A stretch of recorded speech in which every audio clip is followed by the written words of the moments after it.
Everyone, आज हम कर रहे हैं डायरेक्टिंग चैप्टर। डायरेक्टिंग का मतलब होता है कि इंस्ट्रक्शन देना, गाइडेंस देना, इंस्पायर करना लोगों को जो कि ऑर्गेनाइजेशन के अंदर काम करते हैं और अपने ऑब्जेक्टिव्स को पूरा करना। डायरेक्टिंग मैनेजमेंट का ही एक प्रोसेस है।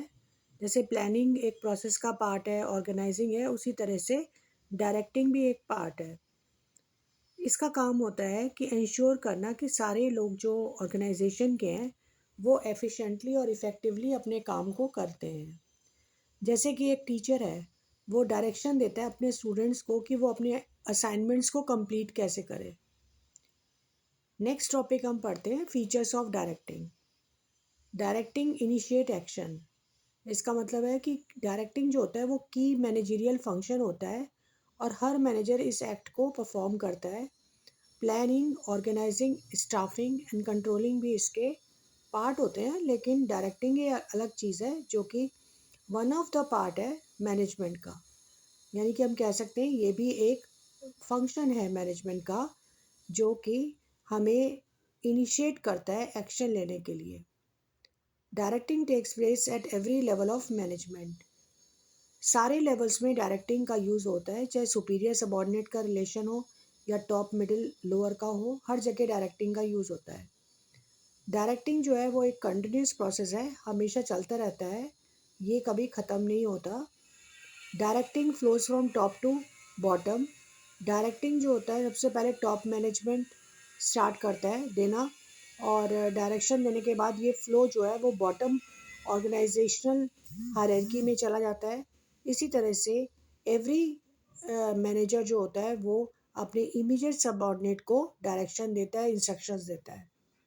इम्पॉर्टेंस ऑफ डायरेक्टिंग क्या होता है, हाँ ये हमारा नेक्स्ट टॉपिक है।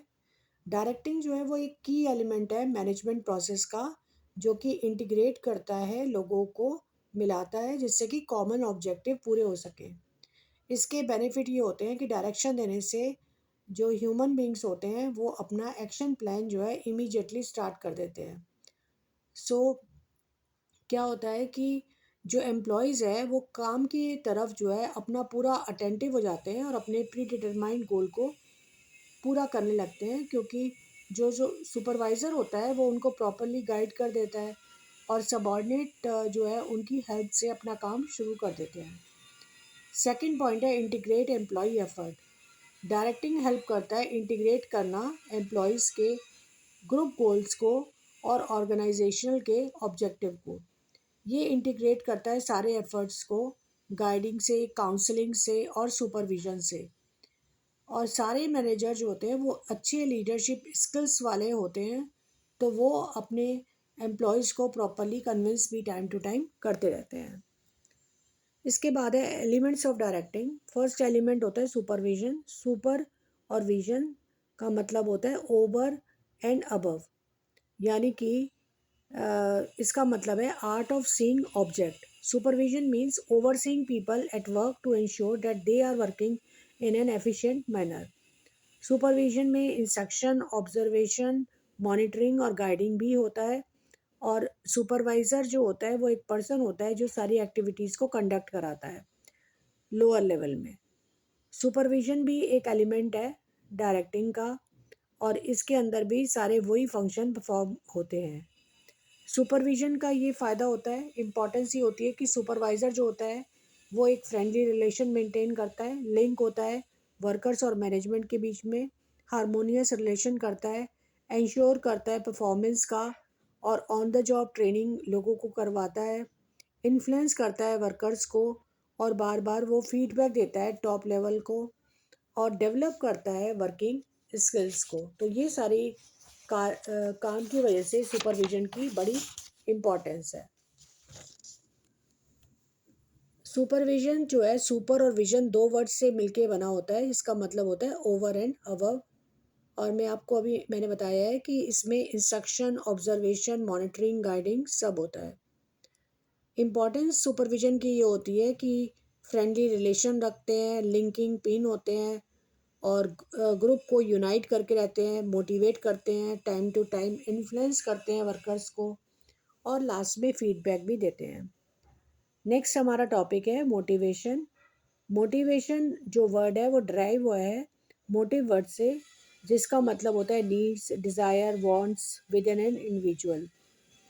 मैनेजमेंट कॉन्टेक्स्ट में मोटिवेशन जो है वो एक प्रोसेस है जो कि स्टिमुलेट करता है लोगों को सो डैट कि डिज़ायर्ड गोल्स जो है वो एकम्प्लिश हो जाए। मोटिवेशन इन्फ्लुएंस करता है बिहेवियर अपने सबऑर्डिनेट्स का, जिससे कि बेटर परफॉर्मेंस हो और ऑर्गेनाइजेशन के गोल्स और रिजल्ट्स जो हैं वो प्रॉपरली अचीव हो।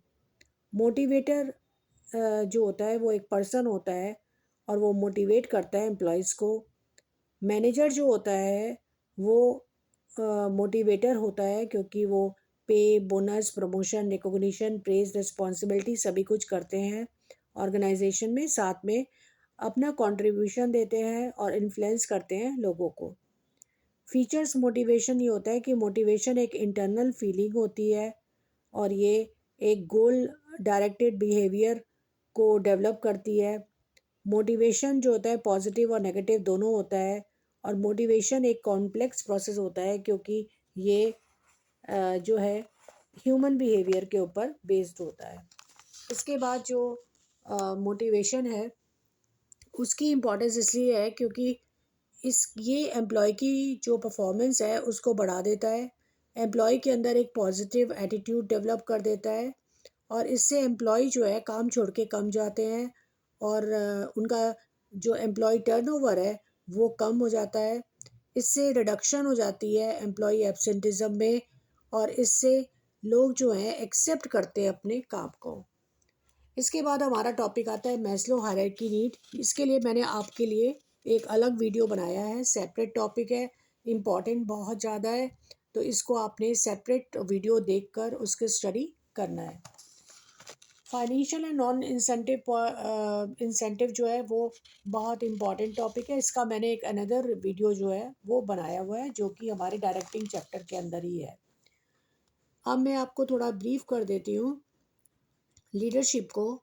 लीडरशिप जो है उसका मतलब होता है ये एक प्रोसेस होता है जिसमें कि इन्फ्लुएंस करता है लीडर लोगों के बिहेवियर को, और ये एक जो लीडर है उसकी ये एबिलिटी होती है कि वो यूज़ करे non coercive influence on the activity. इस वर्ड को आप देखिए, non coercive influence on the activity. ये बुलेट वर्ड्स आपने अपने आंसर में ज़रूर लिखने होते हैं, इससे आपको अच्छे मार्क्स भी मिलते हैं।